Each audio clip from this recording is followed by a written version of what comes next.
Hi, it's Tilly, and it has been like a month since I did my last video, which is crazy because I used to do it like weekly, but anyway, yeah, I'm back now. Okay, so first of all, I have been away because work has been absolutely hectic, and it's been so busy that I have actually recently cut down my days at work so that I can focus more on my writing and on my blogging and developing my videos and everything like that, so you'll be seeing more of my face. I am embarrassed to say that I haven't read any books since like February the 3rd, and that is sort of terrifying me because I am in the biggest book slump that I have ever been in before, and it is driving me insane. But my mom also got a new puppy, and this is Pippa. She's like the new book pet. She's peed in my library twice, but that's about all. So it's not too bad. She'll probably be in a few more of these. She's such a cutie pie. I have one video suggestion from a blogger called Anita Frankie. She's on Tumblr, and I haven't forgotten your suggestion. I'm going to be doing that next week, but as for this week, I decided to stick with something very easy, which is pretty much just updating a video of all my favourite books.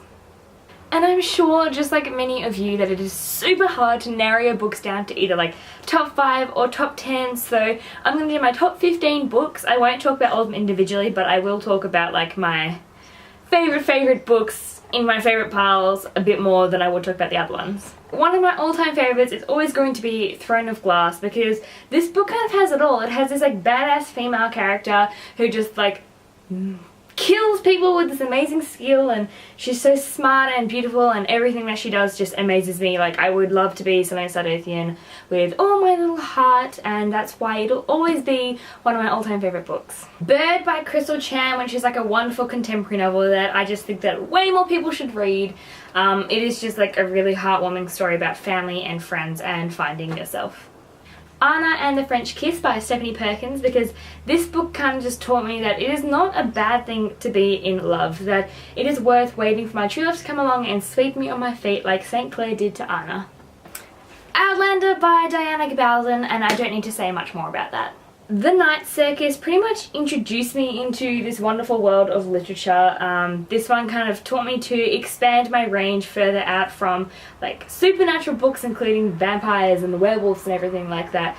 And I can't mention how much I completely fell in love with this book when I read it. It's just magical. The Hobbit, Divided We Fall by Trent Reedy, and I cannot wait to get my hands on the next book. If you don't know this is one of my favourite books by now, then I don't think we can really be friends, because The Book Thief by my favourite author Markus Zusak will always be the #1 on my shelf. Against The Book Thief, I think that I Am the Messenger, also by Markus Zusak, would come very close to my second or third favourite book. Then we've also got The Knife of Never Letting Go by Patrick Ness, and Patrick Ness is probably my second favourite author, although sometimes he really competes for the #1 place. I read this next book at the start of the year when I was on holiday, and it absolutely drove me crazy because it was so amazing and so goddamn good, and a second book wasn't going to be coming out for quite some time, but it actually has come out now. But still, that book is The Winner's Curse by Maria Rutkowski, and it is amazing. Like, I pretty much recommend this book to absolutely everyone who's asked about it.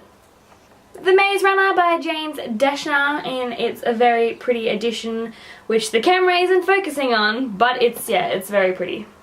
The Enemy by Charlie Higson, which is one of my all-time favourite post-apocalyptic books. Love Letters to the Dead by Ava Delaria, which I'm not sure that I am pronouncing correctly. Okay, so I'm going to add another book to that list because I can't decide between Cinder by Marissa Meyer or Daughter of Smoke and Bone by Lani Taylor, because I absolutely love both of these books for completely different reasons, but they are just so well written. So I can't wait for winter to come out for this one, and I still can't get over the ending of this series. So anyway, those are all of my favourite books, and I completely recommend them to everyone who's watching this who is looking for a good book to read, because they are all seriously amazing and they're on my top list for an obvious reason. But if you would like any more recommendations for books that you're looking for, you can always check them out on my blog, which I will link to below, where I have both a book recommendation page and my ask box open in case there isn't one there for you. So I thank you all for ignoring my extremely frizzy hair and for watching my videos, and I will hopefully be posting one a week again, and we shall see how it goes from there. But if you've got any ideas you want me to do videos on or anything like that, then just send me a message and I'll be super happy to. And that's about it. So happy reading, everyone. Bye!